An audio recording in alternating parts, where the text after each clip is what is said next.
welcome once again. For those of you who've been with us over the last couple of weeks or so, you'll know that we've been exploring a season on the topic of wilderness. And the last couple of weeks we focused on passages from Exodus featuring Moses as part of our series on that overall theme of wilderness. So we were exploring the wilderness as a place of divine encounter and transformation, and we were discussing how wilderness experiences test faith and reliance on God's provision. Well, this week we're in 1 Kings chapter 19 with the spotlight on another heavyweight of the Bible, Elijah. And I'm going to be talking about highlighting solitude in the wilderness as a crucible. I thought it was a great word, Dave McNaught, thank you. So I had to look that up. No, I kind of knew a little bit what it means. But a crucible, or a place where lots of elements interact, was what I thought was a good translation for our purposes of today, resulting in spiritual deepening and transformation. So that's where we're going to get to.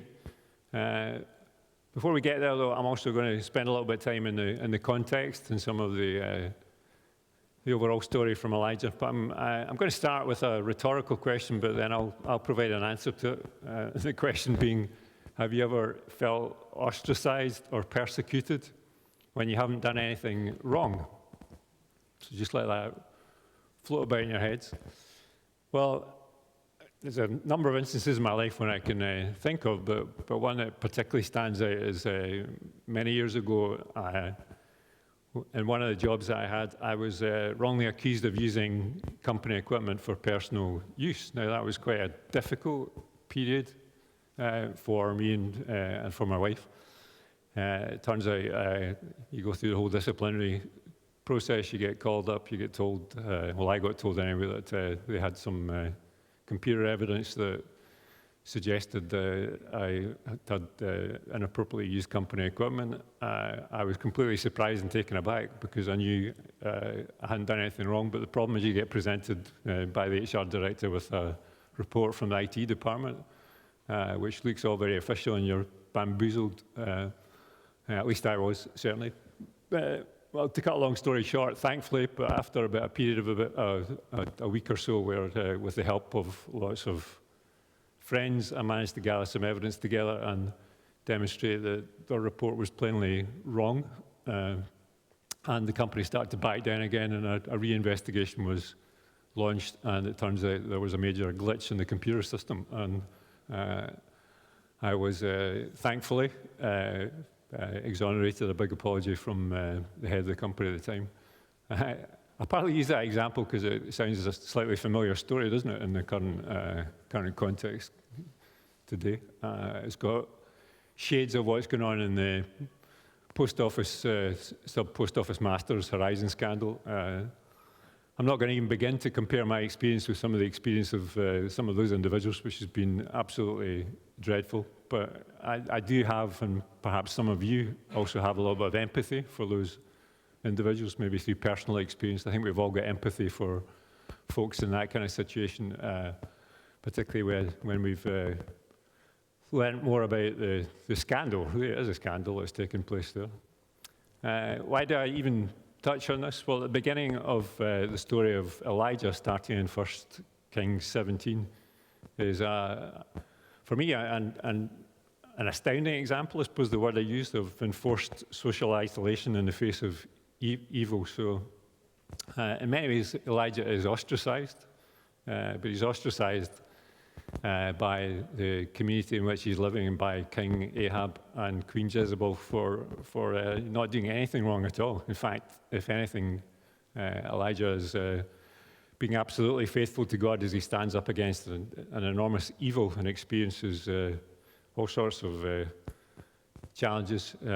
But in the process, I believe he experiences spiritual growth, but also, as we'll touch on as we go through the story, at some point, some deep doubts and crisis of confidence.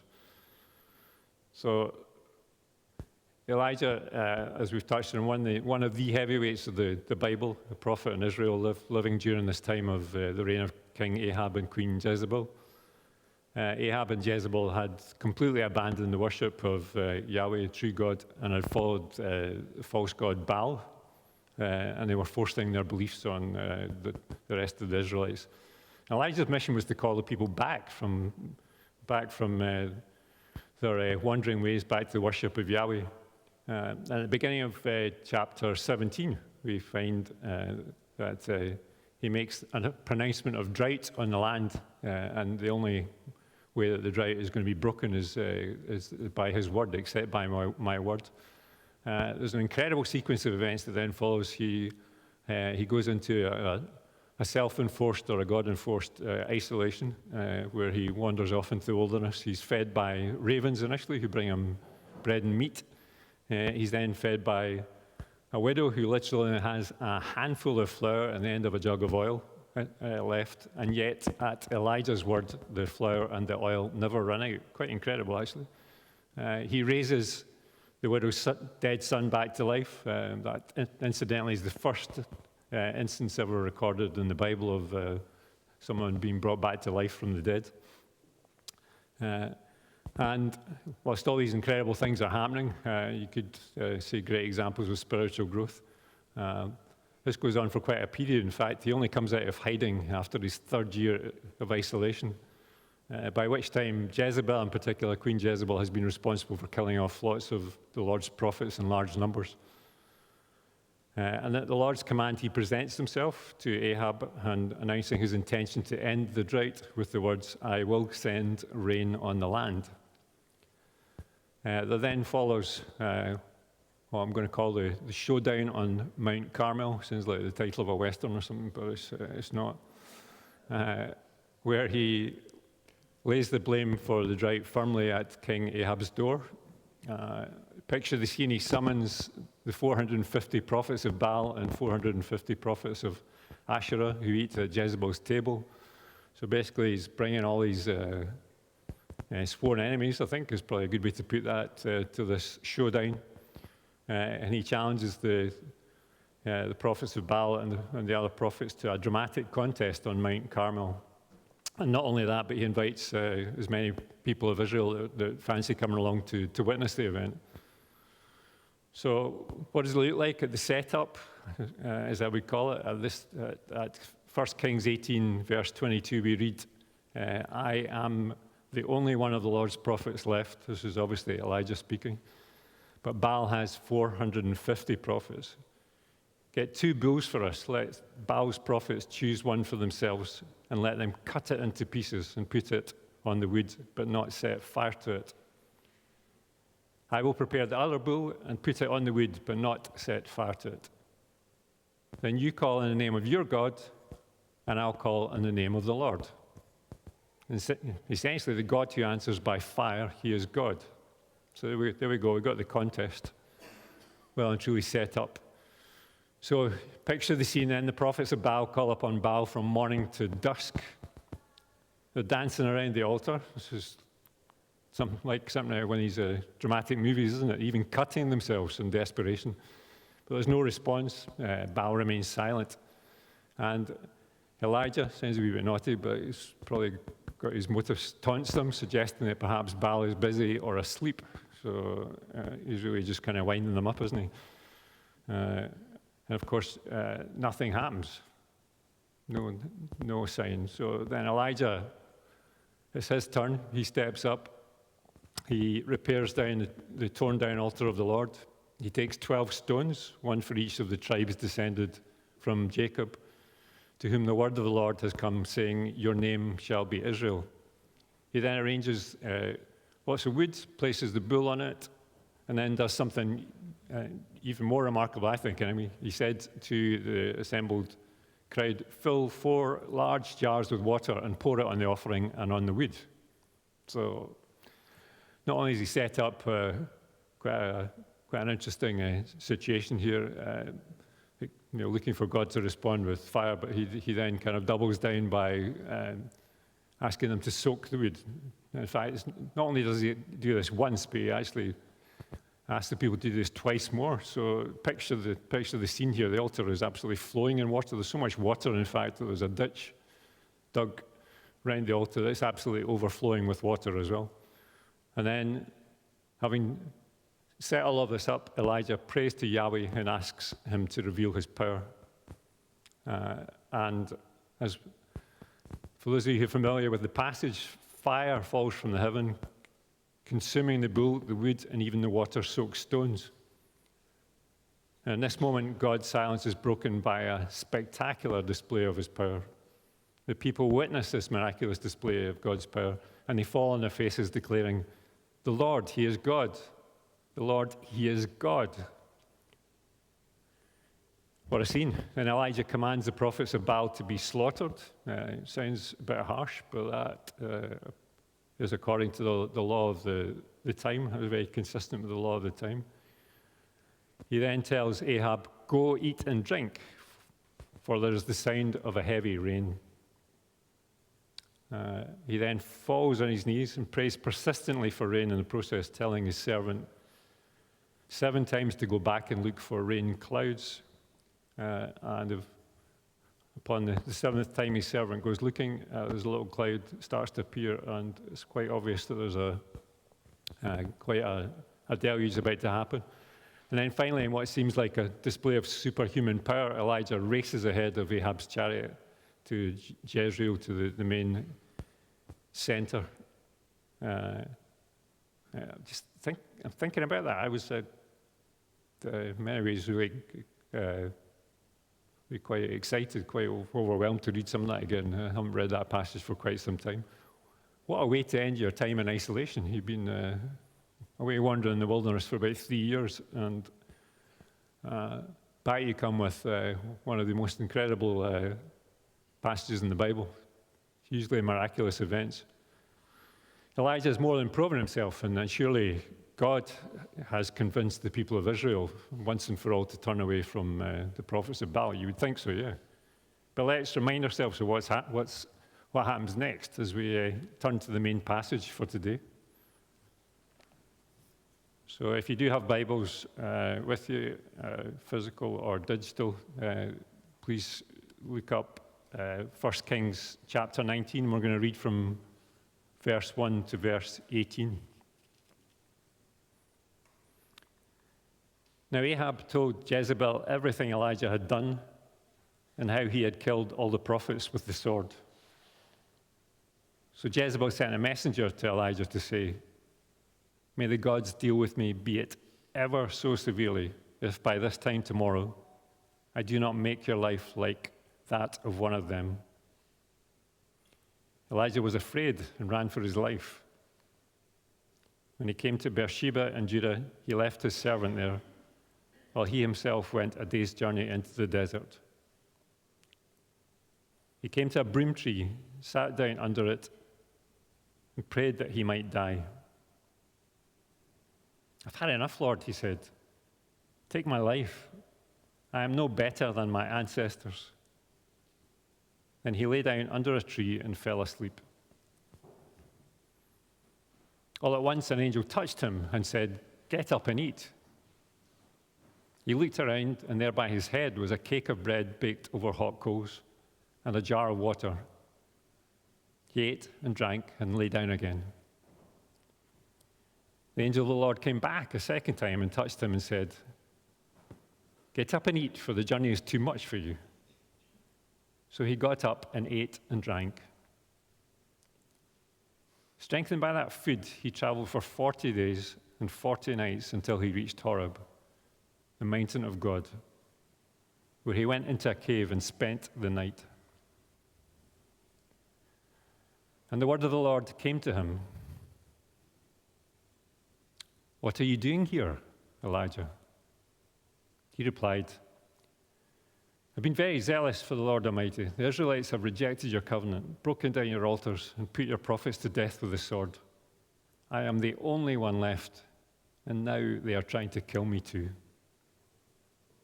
The Lord said, "Go out and stand on the mountain in the presence of the Lord, for the Lord is about to pass by." Then a great and powerful wind tore the mountains apart and shattered the rocks before the Lord. But the Lord was not in the wind. After the wind there was an earthquake, but the Lord was not in the earthquake.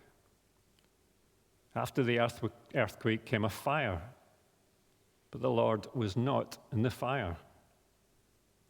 And after a fire came a gentle whisper.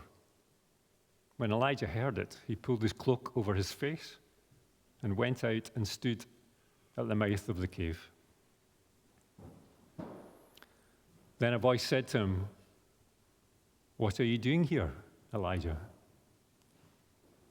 He replied, "I've been very zealous for the Lord Almighty. The Israelites have rejected your covenant, broken down your altars, and put your prophets to death with the sword. I am the only one left, and now they're trying to kill me too." The Lord said to him, "Go back the way you came and go to the desert of Damascus. When you get there, anoint Hazael king over Aram. Also anoint Jehu son of Nimshi king over Israel, and appoint Elisha son of Shaphat from Abel Meholah to succeed you as prophet. Jehu will put to death any who escape the sword of Hazael, and Elisha will put to death any who escape the sword of Jehu. Yet I reserve 7,000 in Israel, all whose knees have not bowed down to Baal, and all whose mouths have not kissed him."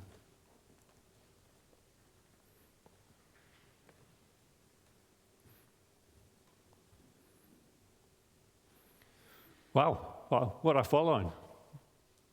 Probably not what you expected. You would have thought, game over. Elijah's followed everything God asked him to do. God's sent this huge display of power, and surely to goodness that's it once and for all. The prophets of Baal are no more, and the people will follow the Lord. And it's certainly what I'm sure Elijah must have expected. But now he finds himself in the depths of despair, feeling, I suspect, a desperate failure. He'd had this big expectation of a triumphant victory. Instead, Queen Jezebel threatens his life, and he flees into the wilderness, exhausted and discouraged. One question I asked myself, is this a self-imposed isolation, or is it God-directed isolation? It's interesting to note that Elijah hasn't consulted God or received a specific command to go out into the desert to run away. It perhaps appears to be more like a crisis of confidence in the face of massive disappointment, or perhaps just a sense of failure. I mean, his words are pretty heavy and deep, aren't they? He says, "Things are so bad, I've had enough, Lord." And Elijah asked the Lord to take his life, saying, "I'm no better than my ancestors."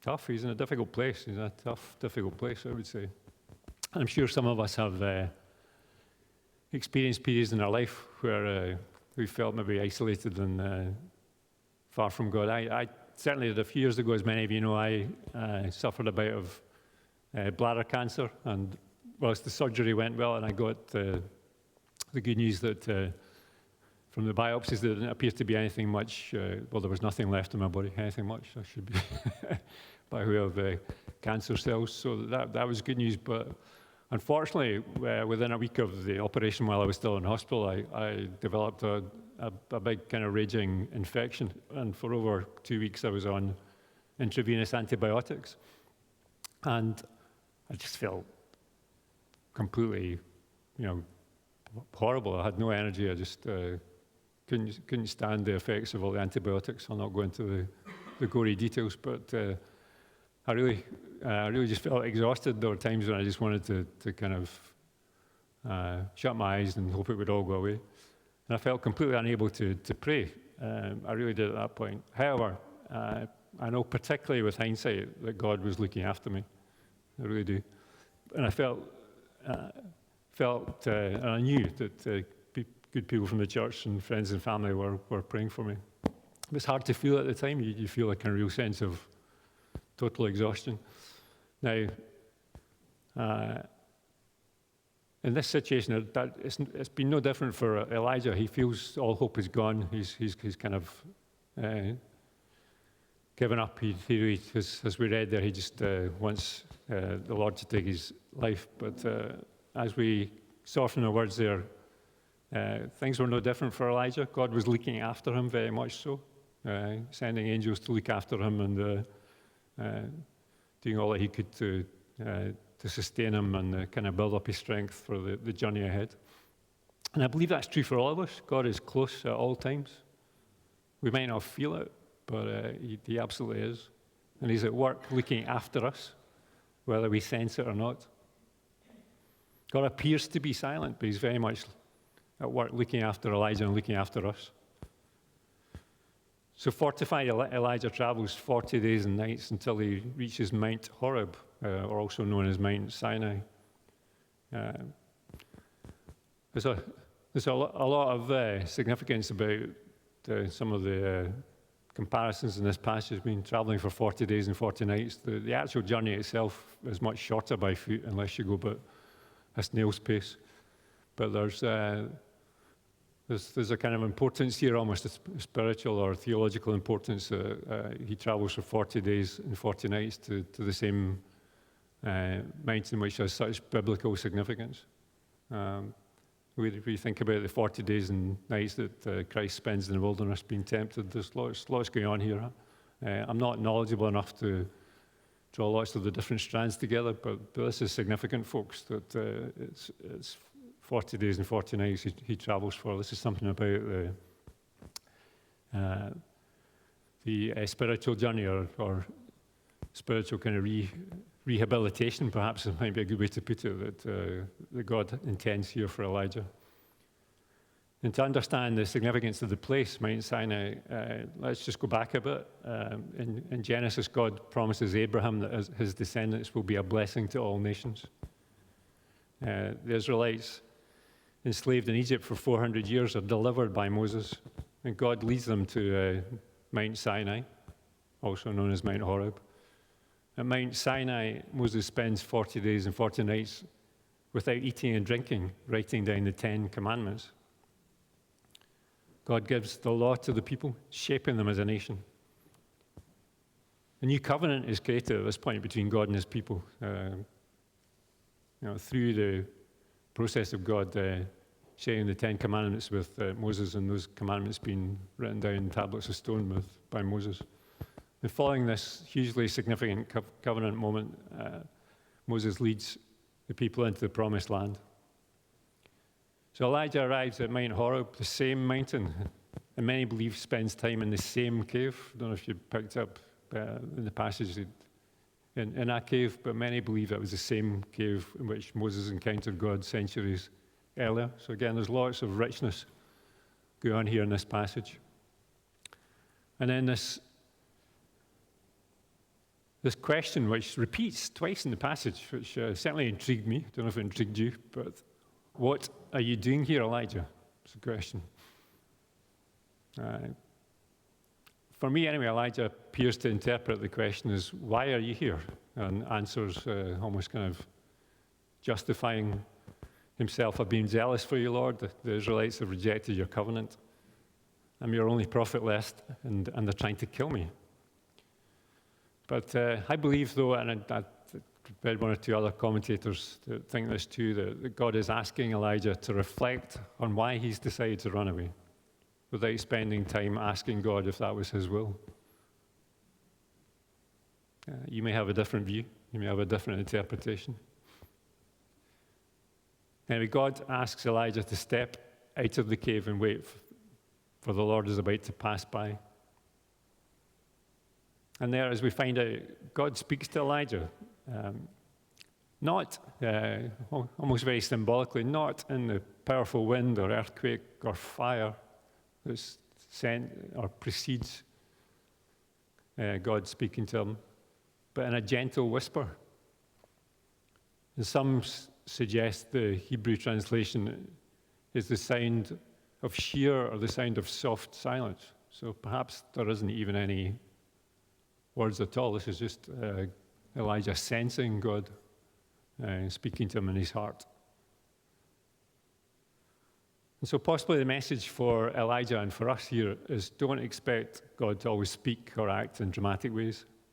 In fact, sometimes it's really hard to hear God many times when the earth is shaking around about us. It's awful hard to hear God in the midst of the tempests and storms of life. And it's hard to hear God when it seems like everything around us is being consumed. And there's no shortage of things going on in the world that can consume us or confuse us or certainly distract us. Many times we need to get our hearts very quiet before God. And again, this question, once again, what are you doing here, Elijah? God repeats the question. And interestingly, Elijah repeats word for word, verbatim, the same answer. And it's almost like God is gently healing Elijah here. He's allowing him to express his raw feelings and emotions. And he's coaxing him very gently, trying to move him on, encouraging him on from his current state. And God essentially recommissions him with instructions to anoint a new king, his successor Elisha and Elisha, and to encourage him that he's not alone. So Elijah's been thinking all this time that he's the only prophet left. I'm the last man standing, or last person standing. But in fact, God, again, has been working behind the scenes and perhaps speaking in gentle whispers or quiet, silent voices to thousands across the land. And he's reserved 7,000 loyal prophets.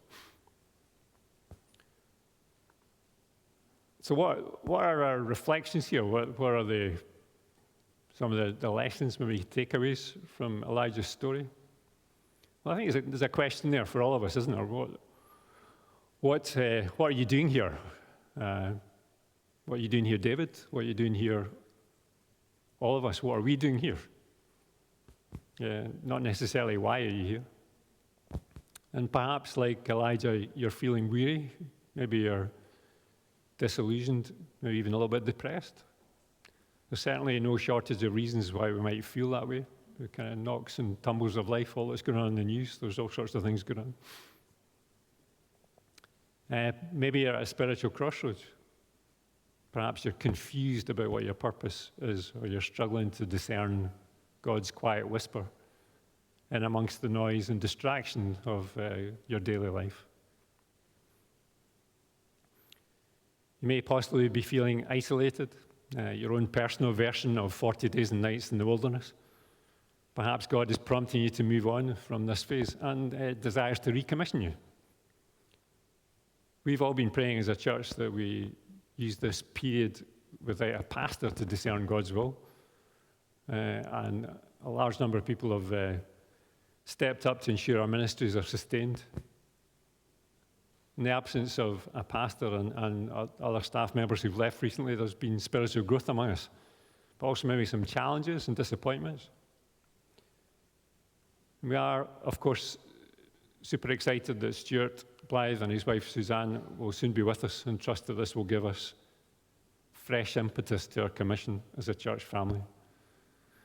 And I particularly hope and pray, and I'm sure you'll join me in that hope, in those prayers, that we use this period ahead of Stuart's arrival to seek God and to prepare for what I hope and believe will be our collective recommissioning in this part of the world, and God's community in this part of the world. And as we reflect on the question of what are you doing here, or what are we doing here, I just wanted to share a few thoughts from some pointers, which I hope will be useful. These are not exhaustive by any means, but just a few little pointers. So. First thought is seek God in the silence. And by that I mean it's really important to create space to set aside intentional time for silence, solitude, and reflection. It's in those quiet moments that we've got a much better chance that we can hear God's gentle whisper. Trust in God's faithfulness. Remember his promises. Learn from Elijah's experience. Even when God seems silent, hold on to his promises. He is faithful and unchanging. Keep your faith anchored in his character. God's ever present, and even when we feel abandoned or disappointment, then God remains with us. You know, it's healthy and it's good to lament and bring your hearts to God. I think it's particularly important at certain times of frustration or disappointment or confusion to be honest. It's really, really important, I think, to express, and it's certainly very okay to express your feelings of abandonment or disappointment.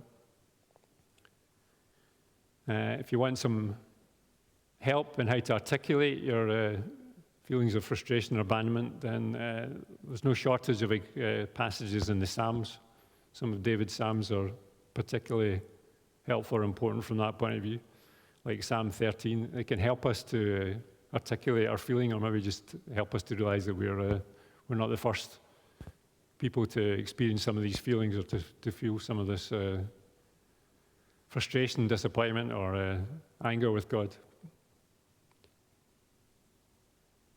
I think for us, the church family, one that's particularly important is the importance of encouraging one another. We need to always remember how important it is to share our struggles with trusted friends and families, or with spiritual mentors. We always try to be there for each other when we're experiencing times of difficulty, or when perhaps people are trying to find it hard to hear God's voice. Maybe they're in silence but not hearing anything back. And just by being alongside people, sometimes that can be enormously important. Your presence can be a great reminder of God's love. So let's encourage each other, and let's always remember the importance of just sometimes being with people without having to say anything. And practice active listening. Listen for the whisper. Just as God spoke to Elijah in a gentle whisper, try to be open to the subtle ways that God communicates. And that could be through Scripture, through nature, or just through inner promptings. Trust the promptings of your heart. God's silence isn't a sign of his absence. I encourage you to just reflect on that and remember that. It's more so an invitation to draw closer and to seek him more earnestly. So let's embrace the silence. Let's embrace those periods. And finally, as I close, if you want someone to pray with you now about any of what I've talked about, or if you're struggling to hear the voice of God, or you feel in a kind of barren place just now, then I want to encourage you that we have our prayer ministry at the front as we finish the service, or just seek any of us out and ask for prayer. Come along to the prayer events that are coming up. Prayer breakfast next weekend's a good opportunity. We can all encourage each other and help each other to listen for God in the silence. Thank you. Amen.